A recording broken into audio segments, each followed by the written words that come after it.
Hello friends, तो welcome to my channel. तो आज हम पढ़ेंगे जैव विविधता के बारे में जानेंगे। जैसा कि सबसे स्पष्ट हो रहा है कि जैव का मतलब होता है जीव। जीव यानी कि जितने जीव होंगे, जहाँ पे जीव होंगे, जितने जीव होंगे सजीव होंगे। और विविधता का मतलब होगा बहुलता। विविधता का मतलब होगा बहुलता। तो जहाँ पे जीव जंतुओं और पेड़ पौधों की बहुलता पाई जाएगी, वहीं पे आपकी जैव विविधता भी पाई जाएगी। तो अक्सर आता है ना एग्ज़ाम में, हम लोग कंफ्यूज हो जाते हैं कि जैव विविधता क्या होती है, किसे जैव विविधता कहेंगे। वनडे एग्ज़ाम होता है, उसमें भी हम लोग बहुत कंफ्यूज हो जाते हैं।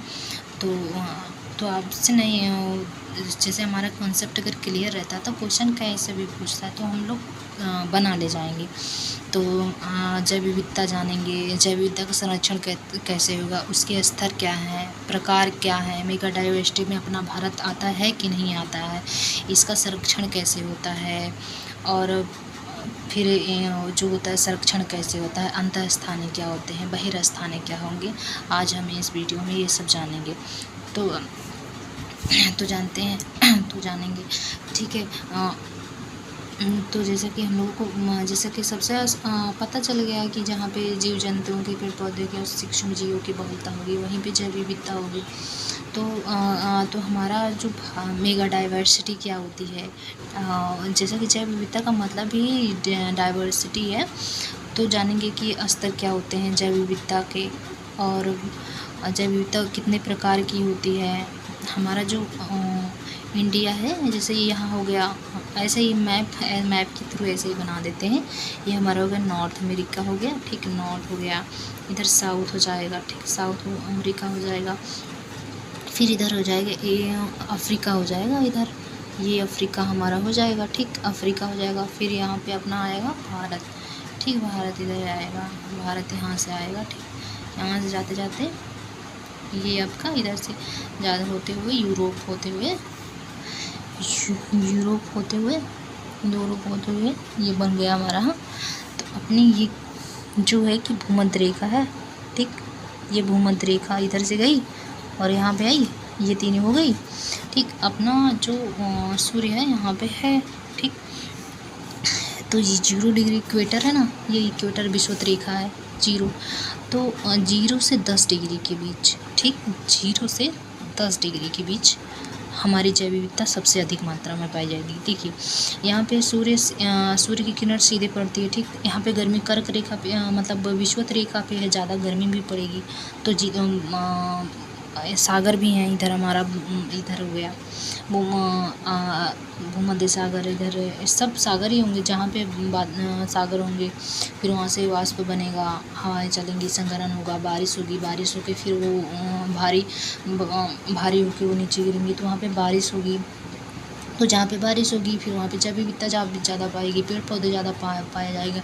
तो हमारे 0 से 10 डिग्री के बीच जैव विविधता सबसे ज़्यादा पाई जाएगी। अब 0 से 10 डिग्री के बीच जितने देश होंगे उसमें सब जैव विविधता के अंदर में आएंगे। मेगा डाइवर्सिटी इसी में आ जाएंगी। मेगा डाइवर्सिटी में अपना भारत नहीं आएगा, ठीक, क्योंकि ये विषुवत रेखा 0 से 10 डिग्री की बहुत दूर है, तो अपना भारत इसमें मेगा डाइवर्सिटी में नहीं आएगा। तो जैसे जैसे हम लोग विषुवत रेखा से ऊपर जाएंगे वैसे वैसे जैव विविधता हमारी घटेगी। क्यों? क्योंकि यहाँ पे जैव विविधता घटेगी जैसे जैसे ध्रुवों से विषुवत रेखा के बीच आएंगे, जैव विविधता बढ़ेगी, ठीक। फिर इधर वैसे इस साइड भी जाएंगे, जैसे जैसे हम विषुवत रेखा से दक्षिणी ध्रुव की साइड जाएंगे, जैव विविधता घटेगी। और जैसे जैसे हम लोग ऊपर जाएंगे सेम कंडीशन दोनों फॉलो होंगी। तो हमारा जो देश है यहाँ पे हो जाएगा गुयाना, फ्रेंच गुयाना, ये ब्राज़ील हो जाएगा अपना, यहाँ पे ऑस्ट्रेलिया,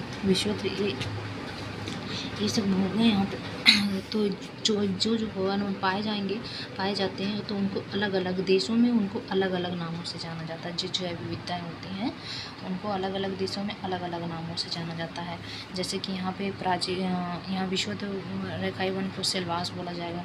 यहीं पे हमारा होता है वो क्या बोलते हैं, विश्वतीय वन, विश्वत रेखीय वन भी बोलते हैं, और वर्षा वन भी बोलते हैं। और हमारा अमेजन वन, अमेजन सबसे बड़ा, कम से कम सबसे ज़्यादा ऑक्सीजन प्रदान करने वाला है ये हमारा वर्षा वन।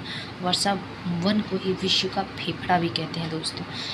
ये पॉइंट नोट कर लीजिएगा, जो कि हमारे वर्षा वन। अब आ जाएगा क्वेश्चन में कि किस वन को विश्व का फेफड़ा कहा जाता है, किसको विश्व का फेफड़ा कहा जाता है।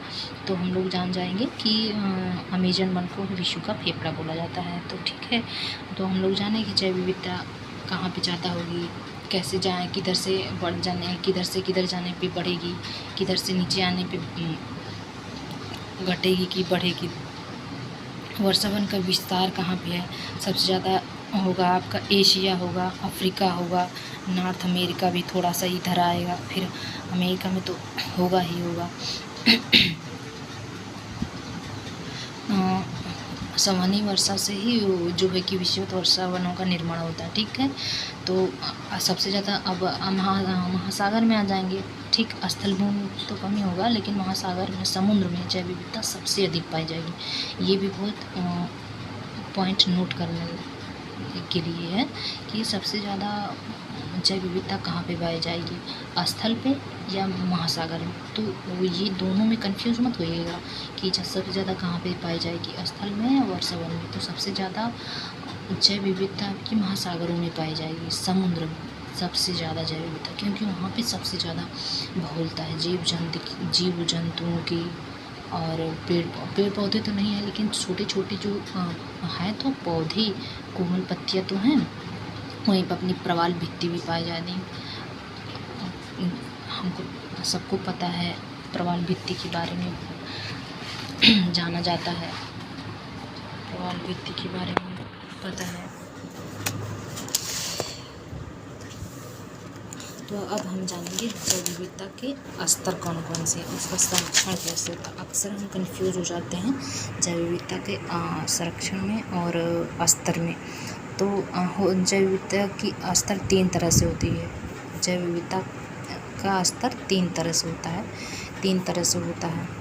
ठीक, एक होती है आनुवंशिक जैव विविधता, जातिगत जैव विविधता और पारिस्थितिकी जैव विविधता। जैव विविधता के स्तर 3 प्रकार के होते हैं, एक आनुवंशिक जैव विविधता और जातिगत जैव विविधता और पारिस्थितिकी जैव विविधता। तो जैसे आनुवंशिक, शब्द से स्पष्ट हो रहा है आनुवंशिक क्या होता है। आनुवंशिक जैव विविधता का मतलब होता है जीन में परिवर्तन, उनके जीनों के कारण जो परिवर्तन आते हैं उनको आनुवंशिक जैव विविधता कहता है। और जातिगत, जीव जंतु की विभिन्न प्रजातियों के मध्य जो जैव विविधता पाई जाएगी वो जातिगत जैव विविधता होती है। पारिस्थितिकी जैव विविधता, पारिस्थितिकी तंत्र में बदलाव के कारण जो होते हैं, जैसे कि अनुकूलन, परिस्थितियों के अनुसार जो अपने को अनुकूल करें। जैसे ध्रुवीय भालू हो गए, वहाँ पे ठंड पड़ती, जहाँ पे ठंड होंगे ध्रुवीय भालू वहाँ पे अपने शरीर को उसके अनुकूल कर लेते हैं, वहाँ पे तब जातिगत जैव विविधता आती है। अब जैव विविधता के प्रकार कितने, जैव विविधता के प्रकार भी 3 प्रकार के होते हैं। जैव विविधता के प्रकार 3 प्रकार के होते हैं, वो कौन से, alpha, beta, gamma. Alpha, beta, gamma. हम इसकी अगर आप रिकमेंड होगी, आप लोग को नोट्स हम प्रोवाइड करा देंगे। ठीक है, अभी ऐसे ही समझा दे रहे हैं। ठीक, अल्फ़ा जैव विविधता और बीटा और गामा जैव विविधता। ठीक है, अब जैव विविधता का संरक्षण कैसे आता है। जैव विविधता का संरक्षण हम 2 प्रकार से करते हैं। कितने प्रकार से जैव विविधता का संरक्षण 2 प्रकार से करते हैं। एक अंतःस्थानीय जैव विविधता, अंतःस्थानीय जैव विविधता, बहिर्स्थानीय जैव विविधता। ठीक है, बहिर्स्थानीय जैव विविधता। ठीक, अंतःस्थानीय का मतलब क्या होगा, जो जीव जहाँ पे हैं, जैसे हम अपने घर में रह रहे हैं। ठीक, तो अपने घर में रह रहे हैं, अपने घर में खाना पीना खा रहे हैं, हमको जो सुविधाएं हमारे घर में मिल रही हैं वो अंतःस्थानीय हो जाएगा। अब इसी अंतःस्थानीय में जो जीव रह रहे हैं उनको उठा के हम किसी विशेष स्थान पे ले जाएं। ठीक, उनको वही अनुकूल प्रोवाइड कराएं या उनको अलग हाँ।